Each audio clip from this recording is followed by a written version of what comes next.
Five Nights at Freddy's has become a bit of a phenomenon over the last few years, so much so that it has a motion picture cinematic release now. But why? Why is FNAF so big? Is it just hype, or does it deserve it? Scott Cawthon created the Five Nights at Freddy's game as a horror game for kids in 2014. It's one of the first examples of a video game to become an internet sensation, and due to the exponential exposure it received on YouTube, a sequel was released only 3 months later. Had it not been for the enthusiastic online audience which generated a craze for FNAF, it may have just been one of those fun games that was a minor success. But it became massive, and the fanbase were buzzing with anticipation for sequels. In little over 18 months from its first release, there were 4 Five Nights at Freddy games, and a very active fanbase. FNAF managed to plug a gap in children's gaming. It was a horror, it had jump scares, and usually for a child to play a horror game, it typically meant playing a game aimed at adults, whereas this game had a 12+ rating. But a jump scare is a jump scare, whether it's an animatronic teddy bear or a blood-soaked zombie jumping out at you. The sensation is the same. It has a real physical impact on the player. The adrenaline rush, that primeval flight or fight readiness, that heightened emotive response, it's all part of being a successful living organism and is as intoxicating as intense laughter.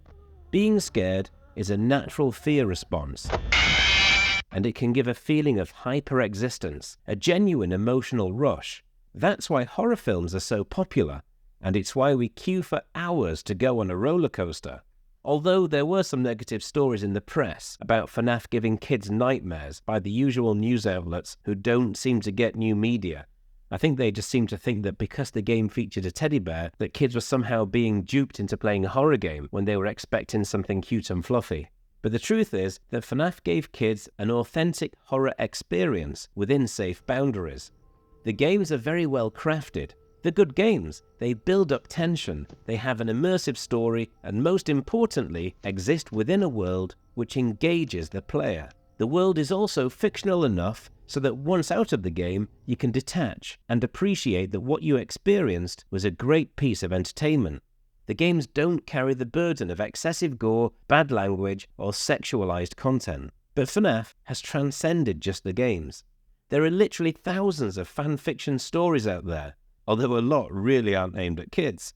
But many are. In fact, many have been created by the original players who love the FNAF world so much that they celebrate the lore. It's been nearly a decade since the original FNAF game was released, but because the physiological mechanics of jump scares and horror is fairly universal, a lot of those players who are now into their late teens or 20s can still enjoy the newest games and get that same euphoric rush. The core game is simple and can be casually picked up and played. The games are fairly short, and although the gameplay isn't particularly unique, the setting and characters really stand out and give the game a distinct identity, something that can be celebrated. And marketed, of course. The developers have realized that the fun of jump scares and horror initially hooked people into the games, but a well-established in-game lore is what has enabled the release of sequels and spin-offs which build upon and enrich the in-game universe. Instead of lazy lift-and-shift sequels, the games reward fans with a more expansive narrative, whilst keeping true to the horror game mechanics. The initial game was pretty light on plot, as are the others to be honest, but collectively, they add elements so that those who want depth to the story can have it. To help counter diminishing returns, the publishers reward players with in-games and Easter eggs, which reveal interesting aspects about the history of Freddy Fazbear's Pizza. It's often quite subtle, but you can imagine that over the course of several years and several games, many layers of intrigue and interest have been added. Also, the publishers have used fake game leaks and creative advertising to make sure there's always a frenzied build-up before a new title. So, to answer my initial question, does FNAF deserve the hype, or is it just a cheap series of cash-ins only possible after getting lucky in viral videos? Well, I would say it definitely deserves it. From a pop culture perspective, it's been a massive success, and the FNAF world as we know it would never have existed if it were not for a genuinely good game at the center of it all. Yes, it was simple, but the best games often are. The characters are grotesque, it's filled with standard tropes, and it succeeds in being scary. The development team seem to have a genuine fondness for their creation, and have added to it with each iteration, in a way which never feels too far removed from the very first game.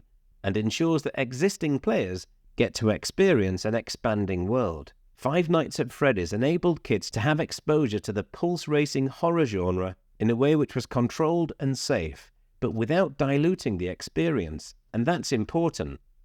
FNAF isn't a dumbed-down horror game, and I think that's core to its appeal. This isn't Barney and friends shouting boo at the screen. It's a great horror experience. Fear as a natural emotional response is just as legitimate as happiness, and there's nothing wrong with enjoying it. It's all part of emotional development. Maybe the new film will reinvigorate the FNAF franchise, not that it needs it. But if not, the cyclical nature of media surely means that those who found the original 2014 FNAF to be a big part of their childhood may want to share that experience with their children, and a new generation of FNAFers will rediscover the uploaded gameplay footage that their parents watched. Five Nights at Freddy's isn't just a series of games anymore. It's a media franchise containing a lore fans love to immerse themselves in, a lore frequently discussed and celebrated with their own fanfiction, dedications, and artwork. It takes more than a lucky break to create something like that.